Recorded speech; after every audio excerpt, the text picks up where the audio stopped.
ನಮಸ್ಕಾರ ಎಲ್ಲ ವಿದ್ಯಾರ್ಥಿಗಳಿಗೆ. ಇವತ್ತಿನ ದಿವಸ 9ನೇ ತರಗತಿಯ ಯೋಗಾಸನದಲ್ಲಿ ಬರ್ತಕ್ಕಂಥ ಅಷ್ಟಾಂಗದ ಯೋಗದ ಬಗ್ಗೆ ನೋಡ್ತಾ ಹೋಗೋಣ.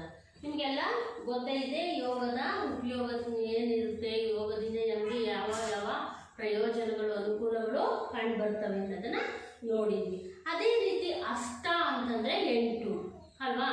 8 ಅಂಗಗಳನ್ನ 8 ಹಂತಗಳನ್ನು ಒಳಗೊಂಡಿರ್ತಕ್ಕಂಥದ್ದನ್ನ ಅಷ್ಟಾಂಗ ಯೋಗ ಅಂತ ಕರಿತೀವಿ. ಹಾಗಿದ್ಮೇಲೆ ಏನಿದು ಅಷ್ಟಾಂಗ ಯೋಗ, ಅದ್ರ ಬಗ್ಗೆ ನಾವು ತಿಳಿತಾ ಹೋಗೋಣ.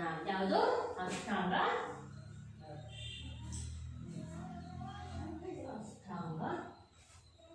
ಯೋಗ.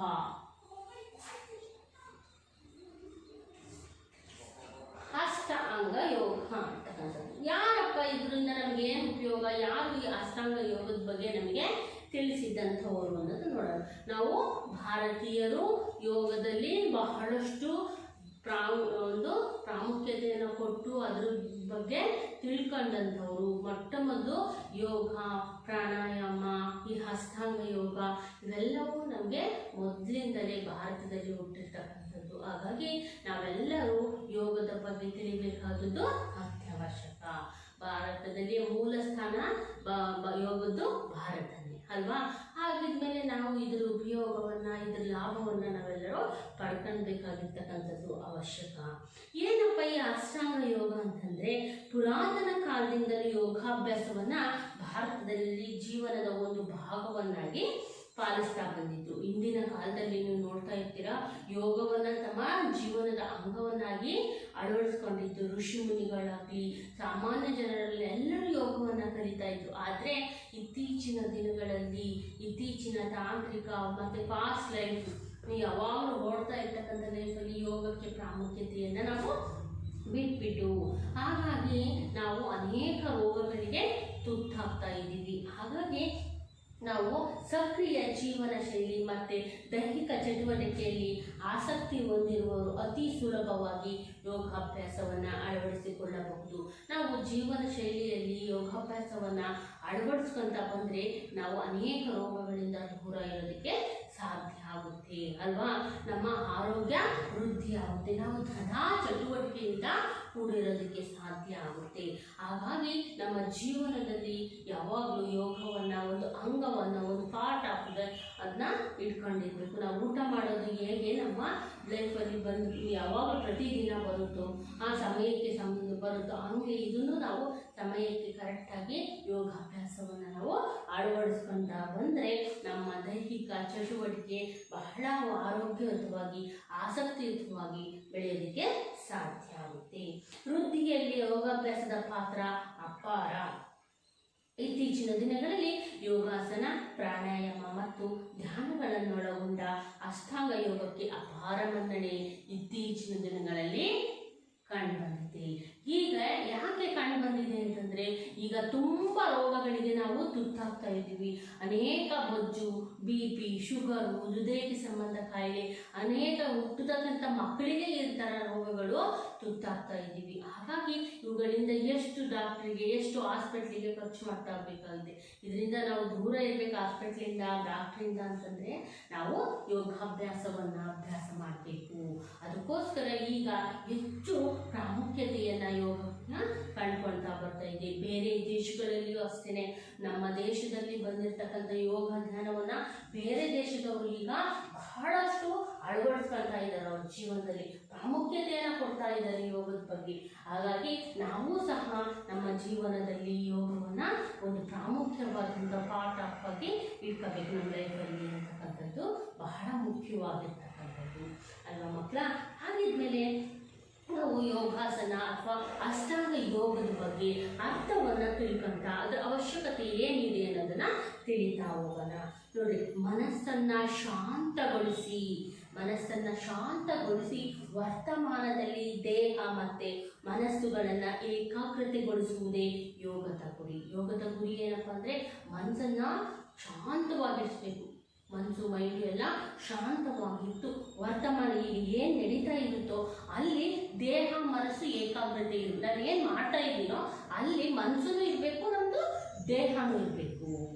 ದೇಹ ಒಂದು ಕಡೆಗೆ ಮನಸ್ಸು ಒಂದು ಕಡೆಗೆ ಇರುತ್ತೆ ಅಲ್ವಾ? ಎಲ್ಲ ಕ್ಷಣ ಮನಸ್ಸೊಂಥರ ಚಂಚಲವಾಗಿರ್ತಕ್ಕಂಥದ್ದು. ನಾವು ಇಲ್ಲೇ ಕೂತಿರ್ತೀವಿ, ನಮ್ಮ ಮನಸ್ಸು ಎಲ್ಲೋ ಹೋಗ್ತಾ ಇರುತ್ತೆ. ಮನೆಯಲ್ಲಿರುತ್ತೋ ಅಥವಾ ಟಿ ವಿ ಮುಂದೆ ಇರುತ್ತೋ ಅಥವಾ ಎಲ್ಲೋ ಇನ್ನೆಲ್ಲೋ ಬೇರೆ ಹತ್ರ ಇರುತ್ತೋ ಅಲ್ವಾ, ಆಗ ಪಕ್ಕದ ರೂಮಲ್ಲಿರುತ್ತೋ ಅಲ್ವಾ. ಈ ರೀತಿ ನಮ್ಮ ಮನಸ್ಸು ಚಂಚಲವಾಗಿರ್ತಕ್ಕಂಥದ್ದು. ಇಂತಹ ಮನಸ್ಸನ್ನು ನಾನು ಕೂತಿರೋ ಸ್ಥಳದಲ್ಲಿ ನನ್ನ ದೇಹದ ಎಲ್ಲಿರುತ್ತೋ ಅಲ್ಲಿನೇ ಹಿಡಿದಿಟ್ಕೊಳ್ತಕ್ಕಂಥ ಏಕಾಗ್ರತೆಯನ್ನು ನಮಗೆ ಧ್ಯಾನ ಅಥವಾ ಅಷ್ಟಾಂಗ ಯೋಗ ತಿಳಿಸ್ತಾ ಬರುತ್ತೆ ಅಲ್ವಾ. ಈಗ ನೀನು ಒಂದು ಬುಕ್ಸಲ್ಲಿ ಓದ್ತಾ ಇದೆಯಾ ಅಂತಂದಾಗ ಅದನ್ನು ಓದಿದರೆ ಅಷ್ಟೇ ಅರ್ಥ ಆಗಲ್ಲ. ಅದನ್ನು ಮನಸ್ಸಿಟ್ಟು ಏಕಾಗ್ರತೆಯಿಂದ ಓದಿದಾಗ ನಿನಗೆ ಬೇಗ ಅದು ತಲೆ ಹೋಗುತ್ತೆ. ಗೊತ್ತಾಯ್ತಾ? ಅದರಲ್ಲೂ ನಿಮಗೆ ಮಕ್ಕಳಿಗೆ ಪ್ರತಿಯೊಬ್ಬರಿಗೂ ಬೇಕು ಏಕಾಗ್ರತೆ. ಯಾರಿಗೆ ಬೇಡ? ಪ್ರತಿಯೊಂದು ಕೆಲಸ ಮಾಡಬೇಕಾದ್ರೂ ಅಷ್ಟೇ ನಾವು ಏಕಾಗ್ರತೆಯಿಂದ ಕೆಲಸ ಮಾಡಬೇಕು. ಆವಾಗ ಮಾತ್ರ ನಮ್ಮ ಜೀವನದಲ್ಲಿ ನಾವು ಏನಾದರೂ ಸಾಧನೆಯನ್ನು ಮಾಡೋದಕ್ಕೆ ಸಾಧ್ಯ ಆಗುತ್ತೆ ಅಲ್ವಾ ಮಕ್ಕಳ. ನೀವು ಯಾವಾಗಲೂ ನಾವು ಹೇಳ್ತಾ ಇರ್ತೀವಿ ಏಕಾಗ್ರತೆಯಿಂದ ಕೂತ್ಕೊಳ್ರಿ, ನಾವು ಕಾನ್ಸ್ಟೆಂಟ್ ಮೈಂಡ್ ಇರಲಿ, ಒಂದು ಹತ್ರ ಕೂತತ್ರ ನಾವು ಏನು ಹೇಳ್ತಿದ್ವಿ ಅದನ್ನು ಅಬ್ಸರ್ವ್ ಮಾಡಿರಿ ಅಂತ ಹೇಳ್ತಾ ಇರ್ತೀವಿ ಅಲ್ವಾ. ಆ ಒಂದು ಏಕಾಗ್ರತೆಯನ್ನು ಇದು ಬೆಳೆಸುತ್ತೆ. ಅದೇ ಇದರ ಮುಖ್ಯ ಗುರಿಯಾಗಿರುತ್ತೆ. ಈ ಗುರಿಯನ್ನು ಸಾಧಿಸಲು ಹಲವಾರು ಮಾರ್ಗಗಳಿವೆ. ಇದನ್ನು ಸಾಧಿಸಬೇಕಪ್ಪ ಅಂದರೆ ಸುಮ್ಮನೆ ಬಂದ್ಬಿಡಲ್ಲ. ಇದನ್ನು ಹಲವಾರು ಮಾರ್ಗಗಳಲ್ಲಿ ನಾವು ಕಂಡುಕೊಳ್ಬೇಕು. ಹಿಂದೆ ಕಾಲದಲ್ಲಿ ನೀವೆಲ್ಲ ನೋಡಿರ್ತೀರ ಋಷಿ ಮುನಿಗಳನ್ನು, ಅವರೆಲ್ಲರೂ ಈ ಪ್ರಾಣಾಯಾಮ ಅಷ್ಟಾಂಗ ಯೋಗವನ್ನು ಸಿದ್ಧಿ ಮಾಡ್ಕೊಂಡಿರ್ತಾರೆ ಅಲ್ವಾ. ಅವರಿಗೆ ಯಾವ ರೀತಿ ಸಿದ್ಧಿ ಮಾಡ್ತಾರೆ? ಅಷ್ಟಾಂಗ ಯೋಗಗಳ ಹಂತಗಳನ್ನು ಅವರು ತನ್ನ ಜೀವನದಲ್ಲಿ ಅಳವಡಿಸ್ಕೊಂತ ಬರ್ತಾರೆ. ಯೋಗ ಸೂತ್ರಗಳನ್ನು ಅಳವಡಿಸ್ಕೊಂತ ಬರ್ತಾರೆ. ಯೋಗ ಸೂತ್ರಗಳೇನಿದಾವೋ ಅವನ್ನ ಅಳವಡಿಸ್ಕೊಂಡು ಅವಾಗ ಅವರು ಒಬ್ಬ ಸಿದ್ಧಿ ಪುರುಷ, ತಪಸ್ವಿ, ಋಷಿ ಆಗಿ ಇರ್ತಾರೆ. ಅವರಿಗೆ ಊಟ ನಿದ್ರೆ ಏನು ಬೇಕಿರಲ್ಲ, ನೀರು ಪ್ರತಿ ಏನೂ ಬೇಕಿರಲ್ಲ. ಆ ರೀತಿ ಇದ್ರೂ ಸಹ ಎಷ್ಟೋ ಆಯುಷನ್ನು ಪಡೆದು 100, 120, 130 ವರ್ಷಗಳ ಆಯುಷನ್ನು ಪಡೆದು ಜೀವನವನ್ನು ಮಾಡ್ತಾರೆ ಅಲ್ವಾ. ನಾವು ಒಂದು ದಿನಕ್ಕೆ ಒಂದು ಕಪ್ ನೀರು ಇಲ್ದಿದ್ರೆ ನಾವು ಹೇಳೋದಕ್ಕಾಗಲ್ಲ. ನೀರಾದರೂ ನಮ್ಗೆ ಬೇಕಾಗುತ್ತೆ, ನಮ್ಗೆ ತಡ್ಕೊಳ್ಳೋಕ್ಕೆ ಆಗಲ್ಲ. ಆದರೆ ಅವರು ಇದನ್ನು ಸಿದ್ಧಿ ಮಾಡ್ಕೊಂಡಿದ್ದಾರೆ. ಏಕಾಗ್ರತೆಯನ್ನು ಯೋಗ ಸೂತ್ರವನ್ನು ಸಿದ್ಧಿ ಮಾಡ್ಕೊಳ್ಳೋದ್ರಿಂದ ಅವರು ಈಗ ತಪಸ್ವಿಗಳಾಗಿ 100 ವರ್ಷ ಆರೋಗ್ಯವಾಗಿ ಬದುಕೋದಕ್ಕೆ ಸಾಧ್ಯ ಆಗಿದೆ. ಹಾಗಿದ್ಮೇಲೆ ಯಾರಪ್ಪ ಈ ಅಷ್ಟಾಂಗ ಯೋಗದ ಪಿತಾಮಹ? ನಮ್ಗೆ ಯಾರಪ್ಪ ಇವರು ಹೇಳ್ಕೊಟ್ಟಿದ್ದು ಅಷ್ಟಾಂಗ ಯೋಗವನ್ನು ಕಲಿಬೇಕು ಅಂತಂದರೆ ಯಾರಪ್ಪ ಅಂದರೆ ಪತಂಜಲಿ. ಪತಂಜಲಿ ಅಂತಕ್ಕಂಥ ಮುನಿಗಳು ನಮಗೆ ಯೋಗ ಸೂತ್ರವನ್ನು ಅಷ್ಟಾಂಗದ ಯೋಗವನ್ನು ಹೇಳ್ಕೊಟ್ಟಂಥವ್ರು. ಹಾಗಾಗಿ ನಾವು ಪತಂಜಲಿ ಮುನಿಗಳನ್ನು ಅಷ್ಟಾಂಗ ಯೋಗದ ಪಿತಾಮಹ ಅಥವಾ ಯೋಗಾಸನದ ಪಿತಾಮಹ ಅಂತ ಕರೀತೀವಿ ಅಲ್ವಾ. ಈಗ ನಮಗೆ ಪತಂಜಲಿ ಮುನಿಗಳು ಅಷ್ಟಾಂಗ ಯೋಗದ ಯಾರು ಪಿತಾಮಹ ಅಂತಂದರೆ ಅದ್ರ ಬಗ್ಗೆ ನಮಗೆ ಸಾಕಷ್ಟು ವಿಷಯಗಳನ್ನು ಅದು ಬೆಳವಣಿಗೆಯನ್ನು ತಿಳಿಸ್ಕೊಟ್ಟಂಥವ್ರು ಮೊಟ್ಟ ಮೊದಲ ಬಾರಿಗೆ. ಯೋಗ ಅಂತಂದ್ರೆ ಏನು, ಅಷ್ಟಾಂಗ ಅಂದರೆ ಏನು ಅಂತಕ್ಕಂಥದ್ದನ್ನು ತಮ್ಮ ಯೋಗ ಸೂತ್ರ ಗ್ರಂಥದಲ್ಲಿ ಇವರು ಬರೆದಿದ್ದಾರೆ. ಯಾವ ಗ್ರಂಥ ಇವ್ರು ಬರೆದಿರೋದು? ಯೋಗ ಸೂತ್ರ. ಯೋಗ ಸೂತ್ರ ಅಂತಕ್ಕಂಥ ಒಂದು ಗ್ರಂಥದಲ್ಲಿ ಅದರ ಬಗ್ಗೆ ಪತಂಜಲಿ ಮುನಿಗಳು ಬರೆದಿದ್ದಾರೆ. ಹಾಗಾಗಿ ಪತಂಜಲಿ ಮುನಿಗಳನ್ನು ನಾವೇನಂತ ಕರಿತೀವಿ? ಯೋಗಾಸನದ ಅಥವಾ ಅಷ್ಟಾಂಗ ಯೋಗದ ಪಿತಾಮಹ ಅಂತ ಕರಿತೀವಿ. ಈ ಯೋಗ ಸೂತ್ರದಲ್ಲಿ ಅವರು 4 ಹಂತಗಳನ್ನು ಮಾಡಿದ್ದಾರೆ, 4 ಪಥಗಳನ್ನು ಮಾಡಿದ್ದಾರೆ. ಯಾವಪ್ಪ ಅಂತಂದರೆ ಭಕ್ತಿ ಮಾರ್ಗ, ಕರ್ಮ ಮಾರ್ಗ, ಜ್ಞಾನ ಮಾರ್ಗ, ರಾಜ ಯೋಗ. ನೋಡಿ, ಇವರು ತಮ್ಮ ಯೋಗ ಸೂತ್ರದಲ್ಲಿ 4 ಹಂತಗಳನ್ನು ಮಾಡಿದ್ದಾರೆ. ಯಾವುದು? ಜ್ಞಾನ ಮಾರ್ಗ, ಭಕ್ತಿ ಮಾರ್ಗ,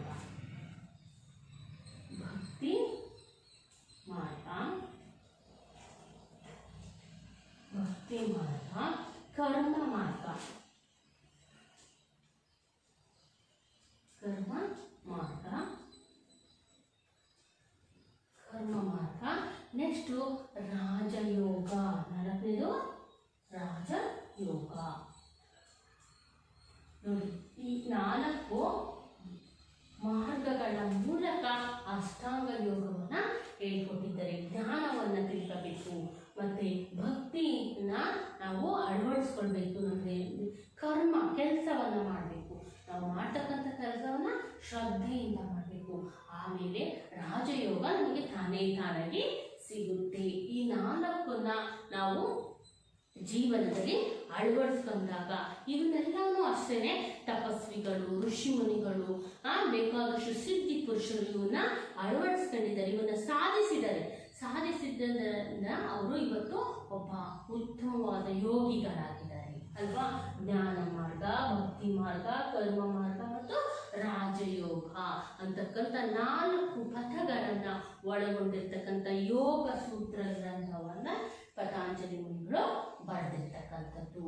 ಇವುಗಳಲ್ಲಿ ಮನಸ್ಸನ್ನ ಪಳಗಿಸಲು, ಇವುಗಳಲ್ಲಿ ಏನಾಗಿದೆ, ಮನಸ್ಸನ್ನ ಯಾವ ರೀತಿ ಪಳಗಿಸಬೇಕು ಮತ್ತು ನಿಯಂತ್ರಿಸಲು, ಮನಸ್ಸನ್ನು ಯಾವ ರೀತಿ ನಿಯಂತ್ರಿಸಬೇಕು, ಸಾಧನ ಪದದಲ್ಲಿ ಹಂತವಾಗಿ ಮೇಲೇರಬೇಕಾಗುತ್ತದೆ. ಅದಕ್ಕಾಗಿ ಮನುಷ್ಯ ಸ್ವಭಾವತಃ ನಡಾವಳಿಗಳ ಮೂಲ ನಿಯಂತ್ರಣ ಕೇಂದ್ರವಾಗಿರುವ ಉಸಿರಾಟ ಮತ್ತು ಮನಸ್ಸಿನ ಮೇಲೆ ನಿಯಂತ್ರಣ ಸಾಧಿಸುವ ಮೂಲಕ ಗುರಿ ತಲುಪುವ ಮಾರ್ಗವೇ ರಾಜ ಯೋಗ. ನೋಡಿ, ನಮ್ಮ ಮನಸ್ಸನ್ನ ಇಳಿತದಲ್ಲಿರಿಸಬೇಕು, ಪಳಗಿಸ್ಬೇಕು ಮನಸ್ಸನ್ನ. ನನಗೆ ಹೇಗೆ ಬೇಕೋ ಒಳ್ಳೆಯ ತನಕ್ಕೆ ಹಾಗೆ ಮನಸ್ಸನ್ನು ನಾವು ಪಳಗಿಸ್ತಕ್ಕಂಥದ್ದು, ಹಾಗೂ ಅದನ್ನು ನಿಯಂತ್ರಿಸಿ ನಾನು ಏನು ಸಾಧನೆ ಮಾಡ್ತೀನೋ ಆ ಸಾಧನೆಯ ಹಂತಕ್ಕೆ ಅದನ್ನು ನಾವು ಕಳ್ಕೊಳ್ಬೇಕು. ನಾವು ಮನುಷ್ಯರಾಗಿರ್ತಕ್ಕಂಥದ್ರಿಂದ ಸ್ವಭಾವದ ಬಹಳಷ್ಟು ಅವಗುಣಗಳನ್ನು ಸಹ ಹೊಂದಿರ್ತೀವಿ, ಮನಸ್ಸನ್ನು ಚಂಚಲವಾಗಿ ಬಿಟ್ಟಿರ್ತೀವಿ. ಹಾಗಾಗಿ ಆ ಚಂಚಲ ಮನಸ್ಸನ್ನು ಹಿಡಿತದಲ್ಲಿಟ್ಕೊಳ್ಬೇಕು. ಸ್ವಭಾವತವಾಗಿರ್ತಕ್ಕಂಥ ನಡವಳಿಕೆಗಳಲ್ಲಿ ನಾವು ನಿಯಂತ್ರಣವನ್ನು ಕಂಡುಕೊಳ್ಬೇಕು. ಹಾಗೆ ಸಾಧನೆಯನ್ನು ಮಾಡೋದೇ ರಾಜಯೋಗ. ಮನಸ್ಸನ್ನು ಹಿಡಿತದಲ್ಲಿ ಇಟ್ಕೊಂಡು ಉಸಿರಾಟದ ಮೂಲಕ ಮನಸ್ಸನ್ನು ನಿಯಂತ್ರಣದಲ್ಲಿ ಇಟ್ಕೊಳ್ತಕ್ಕಂಥದ್ದೇ ರಾಜ ಯೋಗ ಅಲ್ವಾ ಮಕ್ಕಳ. ಹೀಗಾಗಿ ನಮಗೆ ನೋಡ್ರಿ ಎಷ್ಟು ಉಪಯೋಗ ಇದೆ ರಾಜಯೋಗದಿಂದ. ನಮಗೆ ಬೇಕಲ್ವಾ, ನಮಗೆ ಮನಸ್ಸನ್ನ ಹಿಡಿತದಲ್ಲಿ ಇಟ್ಕೊಳ್ತಕ್ಕಂಥದ್ದು ನಮಗೆ ತುಂಬ ಅವಶ್ಯಕವಾಗಿ ಬೇಕು ಅಲ್ವಾ. ಹಾಗಾಗಿ ಮನಸ್ಸನ್ನು ಯಾವ ರೀತಿ ಹಿಡಿತದಲ್ಲಿ ಇಟ್ಕೊಳ್ಬೇಕು, ಯಾವ ರೀತಿ ನಾನು ನನ್ನ ಸಾಧನೆಯನ್ನು ಮಾಡಬೇಕು, ಪ್ರತಿಯೊಂದರಲ್ಲೂ ಸಾಧನೆಯನ್ನು ಮಾಡಬೇಕು. ಸಾಧನೆ ಅಂದರೆ ಬಹಳ ದೊಡ್ಡದಷ್ಟೇ ಅಲ್ಲ, ಚಿಕ್ಕ ಚಿಕ್ಕ ಕೆಲಸವನ್ನು ಮಾಡಲಿ ಅದನ್ನು ಮಹತ್ವಪೂರ್ಣವಾಗಿ ಅರ್ಥಪೂರ್ಣವಾಗಿ ನಿರ್ವಹಿಸಬೇಕು ಕಾರ್ಯವನ್ನು. ಅದನ್ನೇ ಸಾಧನೆ ಅಂತ ಕರೆಯೋದು. ಇವಾಗ ಸಣ್ಣ ಕೆಲಸ ಓದೋದು, ಬರೆಯೋದು, ಟೆಸ್ಟ್ ಬರೆಯೋದು ಅದೆಲ್ಲ ಸಣ್ಣ ಕೆಲಸ ಅಲ್ಲ, ಅದೂ ಒಂದು ಸಾಧನೆ. ಆ ಸಾಧನೆಯನ್ನು ಮಾಡಬೇಕಪ್ಪ ಅಂದರೆ ನಾವೇನು ಮಾಡಬೇಕು, ನಮ್ಮಲ್ಲಿ ಮನಸ್ಸಿರಬೇಕು, ಪ್ರೀತಿಯುತವಾದಂಥ ಮನಸ್ಸಿರಬೇಕು. ಆ ರೀತಿ ಸಾಧನೆಯನ್ನು ಮಾಡ್ತಕ್ಕಂಥದ್ದನ್ನು ನಮಗೆ ಬೆಳೆಸ್ಕೊಡುತ್ತೆ ರಾಜ ಯೋಗ ಅಂತಕ್ಕಂಥದ್ದು. ಪತಂಜಲಿ ಮುನಿಗಳು ರಾಜಯೋಗದಲ್ಲಿ 8 ಮೆಟ್ಟಿಲುಗಳನ್ನು ಹೇಳ್ತಾ ಹೋಗ್ತಾರೆ. ಈ ರಾಜ ಯೋಗದಲ್ಲಿಯೇ ಬರ್ತಕ್ಕಂಥ 8 ಮೆಟ್ಟಿಲುಗಳನ್ನು ಹೇಳ್ತಾ ಹೋಗ್ತಾರೆ. ಅದನ್ನು ನಾವು ನಮ್ಮ ಜೀವನದಲ್ಲಿ ಆ 8 ಮೆಟ್ಟಿಲುಗಳನ್ನು ಅಳವಡಿಸ್ಕೊಂತ ಹೋಗ್ಬೇಕು. ಅಳವಡಿಸ್ಕೊಂತ ಹೋದಾಗ ಮಾತ್ರ ನಾವು ಯಶಸ್ಸನ್ನು ಜೀವನದಲ್ಲಿ ಆರೋಗ್ಯವನ್ನು ಕಾಪಾಡಿಕೊಳ್ಳೋದಕ್ಕೆ ಸಾಧ್ಯ ಆಗುತ್ತೆ ಅಂತ ಹೇಳ್ತಾ ಬರ್ತಾರೆ. ಹಾಗಿದ್ಮೇಲೆ ಯಾವಪ್ಪ ಅವು 8 ಮೆಟ್ಟಿಲುಗಳು ನೋಡ್ತಾ ಹೋಗೋಣ. 8 ಅಂದರೆ ಅಷ್ಟ. ಆ ಅಷ್ಟ ಮೆಟ್ಟಿಲುಗಳು, ಅಷ್ಟ ಯೋಗಗಳು ಯಾವಪ್ಪ ಅಂತಂದರೆ ನೋಡ್ತಾ ಹೋಗೋಣ. ಫಸ್ಟ್ನೇದು ಯಮ. ಫಸ್ಟ್ನೇದು ಯಮ. ಎರಡನೇದು ನಿಯಮ. ಒಂದನೇದು, ಎರಡನೇದು ನಿಯಮ. ಮೂರನೇದು ಆಸನ.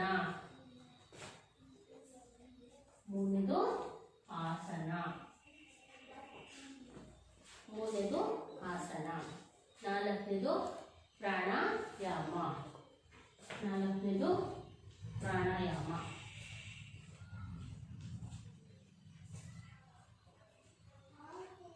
ಪ್ರಾಣಾಯಾಮ.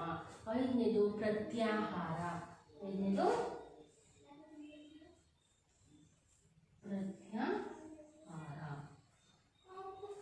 ಆರನೇದು ಧಾರಣ.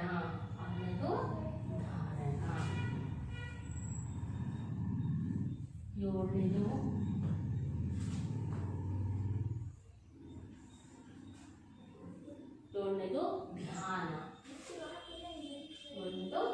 ಧ್ಯಾನ. ಎಂಟನೇದು ಸಮಾಧಿ. ಈ ರೀತಿ 8 ಹಂತಗಳನ್ನು, 8 ಅಷ್ಟಾಂಗ ಯೋಗಗಳನ್ನ ಪತಂಜಲಿ ಮುನಿಗಳು ನಮಗೆ ತಿಳಿಸ್ತಾ ಹೋಗ್ತಾರೆ. ಏನಪ್ಪ ಈ 8 ಹಂತಗಳು, ಇವರಿಂದ ನಮಗೆ ಏನು ಉಪಯೋಗ, ಏನಪ್ಪ ಯಮ ಅಂತ ಅಂದ್ಬಿಟ್ರೆ ನಮ್ಗೆ ಗೊತ್ತಿಲ್ಲ, ಈ ಪದ ಅಷ್ಟು ಗೊತ್ತಿಲ್ಲ, ಗೊತ್ತಿದೆ ಆದರೆ ಅದರ ಅರ್ಥನೇ ಬೇರೆ, ಯಮ ಅಂತಕ್ಕಂಥ ಅರ್ಥನೇ ಬೇರೆ ಅಲ್ವಾ. ಯಮ ಅಂತ ತಕ್ಷಣ ನಾವೇನಂತೀವಿ, ಕರ್ತಾಗ ನಮ್ಮನ್ನ ಕರ್ಕೊಂಡು ಹೋಗ್ತಕ್ಕಂಥವ್ರು ಯಮ ಅಂತ. ಆದರೆ ಅದಲ್ಲ, ಪತಂಜಲಿ ಮುನಿಗಳ ಪ್ರಕಾರ ಯಮ ಅಂತಂದ್ರೆ ಬೇರೆ ಆಗಿರ್ತಕ್ಕಂಥ ಅರ್ಥ. ಯಾವುದು? ನಾವು ಉತ್ತಮ ಸಾಮಾಜಿಕ ವ್ಯಕ್ತಿತ್ವವನ್ನು ಬೆಳೆಸಲು ಕೆಲವು ಉತ್ತಮ ನಡೆಗಳನ್ನು ಅನುಸರಿಸಬೇಕು. ಇವುಗಳನ್ನ ಯಮ ಅಂತ ಕರಿತೀವಿ. ಅಂದರೆ ನಾವು ಸಮಾಜದಲ್ಲಿ ಉತ್ತಮ ನಡವಳಿಕೆಯನ್ನ, ಉತ್ತಮ ವ್ಯಕ್ತಿಗಳಾಗಿ ಉತ್ತಮ ವ್ಯಕ್ತಿತ್ವವನ್ನು ಅಳವಡಿಸ್ಕೊಳ್ಬೇಕಪ್ಪ ಅಂದರೆ ನಮ್ಮಲ್ಲಿ ಉತ್ತಮ ನಡತೆ ಇದೆ. ಈ ಉತ್ತಮ ನಡತೆಯೇ ಯಮ. ಉತ್ತಮವಾಗಿರ್ತಕ್ಕಂಥ ನಡತೆಯೇನ ಯಮ ಅಂತ ಕರಿತೀವಿ. ನಾವು ಉತ್ತಮ ಸಾಮಾಜಿಕ ವ್ಯಕ್ತಿತ್ವವನ್ನು ಬೆಳೆಸಲು ನಮ್ಮಲ್ಲಿ ಕೆಲವು ಉತ್ತಮ ನಡವಳಿಕೆಗಳು ಇರಬೇಕು. ಇದನ್ನೇ ಯಮ ಅಂತ ಕರಿತೀವಿ. ಈ ಯಮದಲ್ಲಿಯೂ ಸಹ 5 ಹಂತಗಳು ಬರ್ತವೆ, ಒಳ ಹಂತಗಳು. ಯಾವುವು 5 ಹಂತಗಳು? ಅವನ್ನ ನಾವು ಕರಿತೀವಿ ಯಮ ಪಂಚಕಗಳು ಅಂತ ಕರಿತೀವಿ. ಇದರಲ್ಲಿ ಬರ್ತಕ್ಕಂಥವನ್ನ ಯಮ ಪಂಚಕಗಳು.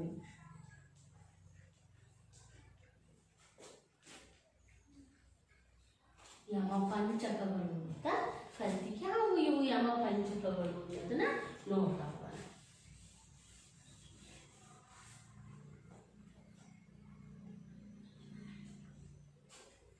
ಯಮ ಪಂಚಕಗಳು,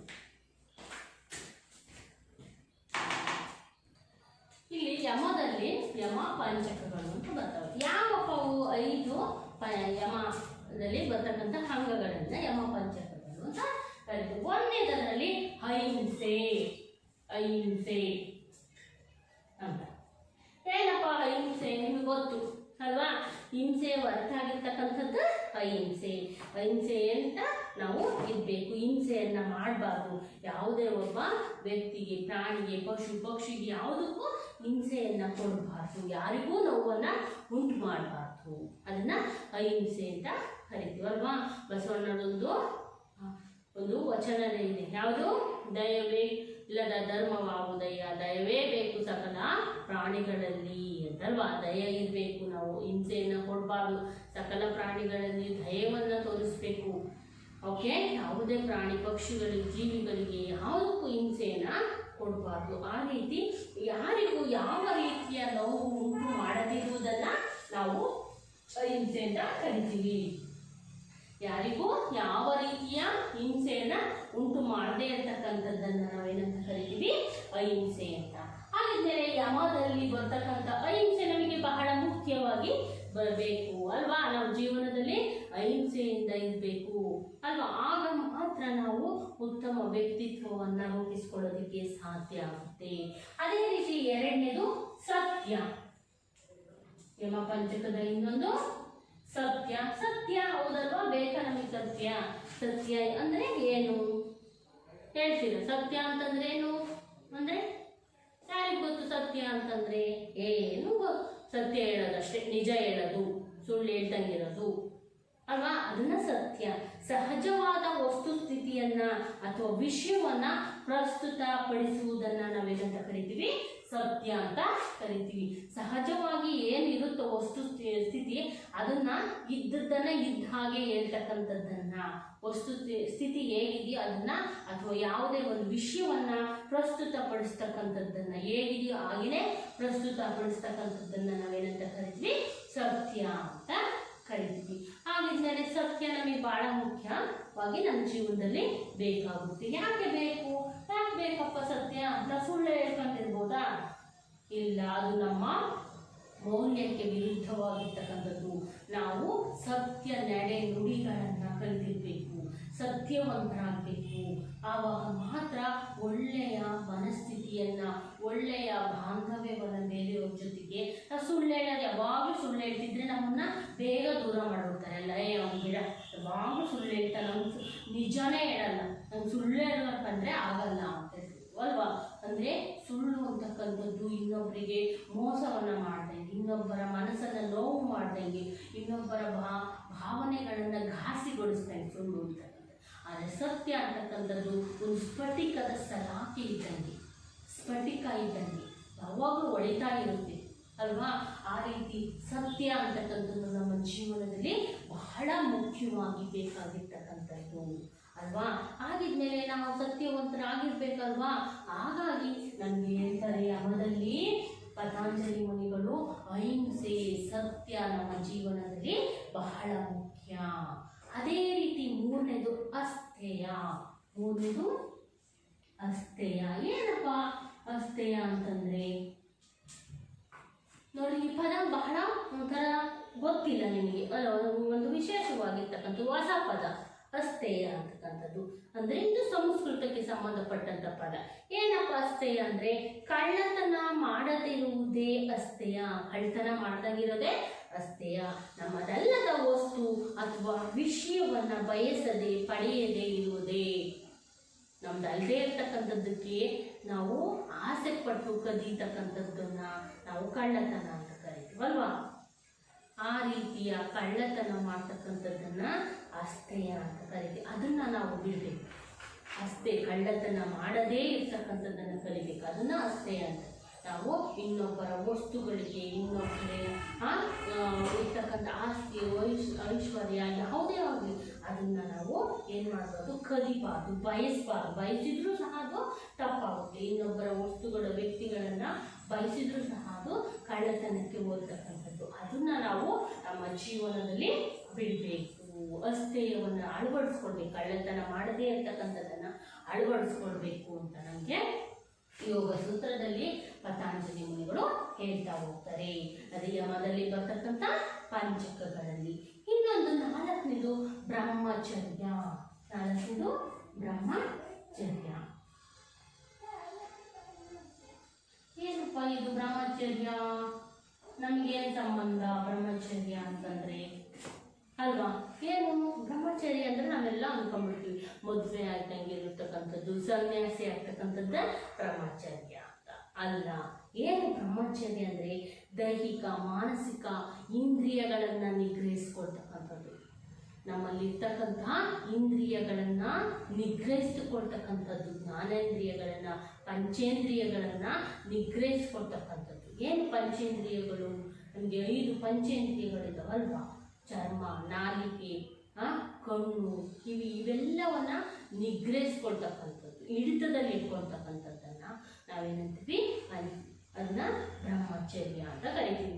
ನಾವು ಈಗ ಒಂದು ನಾಲಿಗೆ ರುಚಿಗೆ ಏನೋ ಒಂದು ಆಹಾರವನ್ನು, ಯಾವಾಗಲೂ ಆಹಾರವನ್ನು, ಚೆನ್ನಾಗಿರ್ತಕ್ಕಂಥ ಆಹಾರವನ್ನೇ ಬಯಸ್ತಕ್ಕಂಥದ್ದು. ನಮ್ಮ ನಾಲಿಗೆ ಅದನ್ನು ನಿಗ್ರಹಿಸೋಕ್ಕೆ ಸಾಧ್ಯನೇ ಇಲ್ಲ.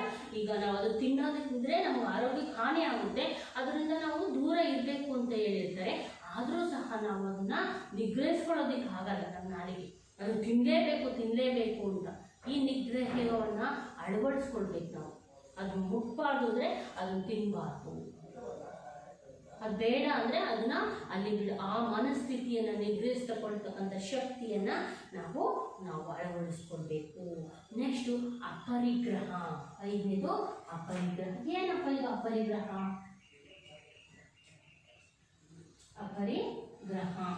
ಅಪರಿಗ್ರಹ ಅಂತಂದ್ರೆ ಏನು? ಅಗತ್ಯಕ್ಕಿಂತ ಹೆಚ್ಚು ಸಂಗ್ರಹಿಸದೇ ಇರ್ತಕ್ಕಂಥದ್ದು.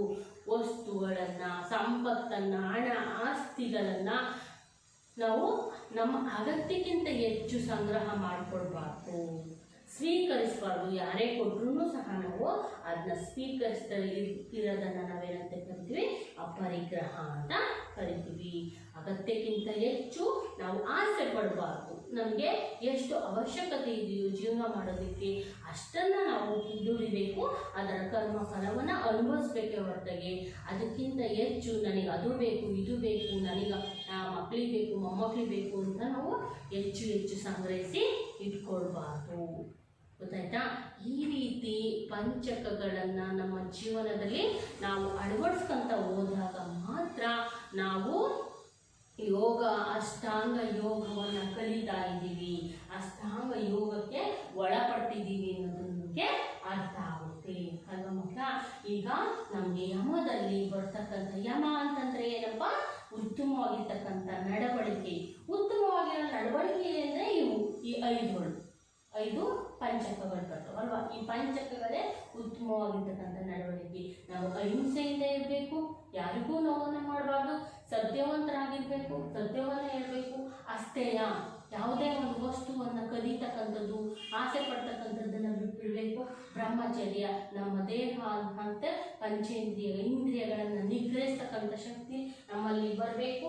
ನೆಕ್ಸ್ಟ್ ಅಪರಿಗ್ರಹ, ಬೇರೆಯ ಸಂಪತ್ತನ್ನು ಅಗತ್ಯಕ್ಕಿಂತ ಹೆಚ್ಚು ಸಂಪತ್ತನ್ನು ಕ್ರೋಢೀಕರಿಸಿ ಇಟ್ಕೊಳ್ಳೋದನ್ನು ದೂರ ಬಿಟ್ಬಿಡ್ಬೇಕು. ಇದನ್ನು ನಾವು ಅಳವಡಿಸ್ಕೊಂಡು ಹೋದಾಗ ಮಾತ್ರ ನಾವು ಜೀವನದಲ್ಲಿ ಪರಿಪೂರ್ಣ ವ್ಯಕ್ತಿಗಳಾಗೋದಕ್ಕೆ ಸಾಧ್ಯ ಆಗುತ್ತೆ ಅಲ್ವಾ ಮಕ್ಕಳ. ಹಾಗಾದ್ಮೇಲೆ ನೆಕ್ಸ್ಟು ನಾವು ಯಮದಲ್ಲಿರ್ತಕ್ಕಂಥದ್ದನ್ನು ನೋಡ್ತಾ ಹೋದ್ವಿ. ಈಗ ಅಷ್ಟಾಂಗ ಯೋಗದ 2ನೇ ಕಥವಾಗಿರ್ತಕ್ಕಂಥದ್ದು ನಿಯಮ. ಈ ಪದವನ್ನು ನೋಡಿದ ತಕ್ಷಣವೇ ಗೊತ್ತಾಗುತ್ತೆ. ನಿಯಮಬದ್ಧವಾಗಿರ್ತಕ್ಕಂಥದ್ದು, ನಿಯಮಿತವಾಗಿರ್ತಕ್ಕಂಥದ್ದು, ರೂಲ್ಸು ರೀತಿ ನಿವಾಜುಗಳನ್ನು ಅಳವಡಿಸ್ತಕ್ಕಂಥದ್ದು, ಇದನ್ನು ನಿಯಮ ಅಂತ ಕರಿತೀವಿ. ಇದು ನಮ್ಮ ಜೀವನದಲ್ಲಿ ಬೇಕಾಗಿರ್ತಕ್ಕಂಥ ಅಮೂಲ್ಯವಾಗಿರ್ತಕ್ಕಂಥದ್ದು. ನಾವು ಏನೇ ಒಂದು ಕೆಲಸವನ್ನು ಮಾಡಲಿ, ಏನೇ ಕಾರ್ಯವನ್ನು ಮಾಡಲಿ, ಅದಕ್ಕೆ ಆದಂಥ ಒಂದು ರೂಲ್ಸನ್ನು ಹಾಕೊಳ್ತೀವಿ. ಈಗೀಗೆ ಮಾಡಬೇಕು, ಈಗೀಗೆ ಅದನ್ನು ಕೊನೆಗಳಿಸ್ಬೇಕು, ಈಗೀಗೆ ಅಂತ್ಯ ಮಾಡಬೇಕು ಆ ಕೆಲಸವನ್ನು, ಒಂದು ಸಮಾರಂಭವನ್ನು, ಒಂದು ಮನೆ ಕೆಲಸವನ್ನು ಅಲ್ವಾ. ಆ ರೀತಿ ನಾವು ಒಂದು ರೀತಿ ರಿವಾಜುಗಳನ್ನು ಹಾಕೊಳ್ಳತಕ್ಕಂಥದ್ದನ್ನು ನಾವು ನಿಯಮ ಅಂತೀವಿ. ಯಾವುದೇ ಒಬ್ಬ ವ್ಯಕ್ತಿ ವೈಯಕ್ತಿಕ ಆರೋಗ್ಯ ಹಾಗೂ ನಡವಳಿಕೆಗೆ ಸಂಬಂಧಪಟ್ಟಂತೆ ನೀತಿ ನಿಬಂಧನೆಗಳನ್ನು ನಾವೇನಂತ ಕರಿತೀವಿ? ನಿಯಮ. ನಾವೊಬ್ಬ ವ್ಯಕ್ತಿ ನನ್ನ ನಡವಳಿಕೆ ಹೇಗಿರಬೇಕು, ನನ್ನ ಆರೋಗ್ಯ ಹೇಗಿರಬೇಕು, ವೈಯಕ್ತಿಕ ಆರೋಗ್ಯ ಹೇಗಿರಬೇಕು, ನನ್ನ ನಡವಳಿಕೆ ಸಮಾಜದ ಜೊತೆಗೆ ವ್ಯಕ್ತಿಗಳ ಜೊತೆಗೆ ನನ್ನ ನಡವಳಿಕೆ ಯಾವ ರೀತಿ ಇರಬೇಕು ಅನ್ನೋದನ್ನು ಅವನು ನೀತಿ ನಿಬಂಧನೆಗಳನ್ನು ಹಾಕೊಳ್ತಾನೆ. ಅದನ್ನು ನಾವೇನಂತ ಕರಿತೀವಿ? ನಿಯಮ ಅಂತ ಕರಿತೀವಿ ಅಲ್ವಾ. ಹಾಗಿದ್ಮೇಲೆ ನಾವೆಲ್ಲರೂ ನಿಯಮಬದ್ಧವಾಗಿಯೇ ಜೀವನವನ್ನು ನಡೆಸಬೇಕು. ಈ ನಿಯಮದಲ್ಲಿ 5 ವೈಯಕ್ತಿಕ ಮೌಲ್ಯಗಳನ್ನು ಹೊಂದಿರ್ತವೆ. ಅವನ್ನ ನಿಯಮ ಪಂಚಕಗಳು ಅಂತ ಕರಿತೀವಿ. ನೋಡಿ, ನಿಯಮದಲ್ಲಿಯೂ ಸಹ ವೈಯಕ್ತಿಕ ಆರೋಗ್ಯ, ನಾನು ಹೇಗೆ ವೈಯಕ್ತಿಕ ಆರೋಗ್ಯವಾಗಿರಬೇಕು, ನನ್ನ ನಡವಳಿಕೆ ಹೇಗಿರಬೇಕು ಅನ್ನೋದನ್ನು ಈ ನಿಯಮ ಹೇಳ್ಕೊಡುತ್ತೆ. ಹಾಗಾಗಿ ಈ ನಿಯಮದಲ್ಲಿ 5 ಹಂತಗಳು ಬರ್ತವೆ, 5 ನಿಯಮ ಪಂಚಕಗಳು ಬರ್ತಾ ಹೋಗ್ತವೆ.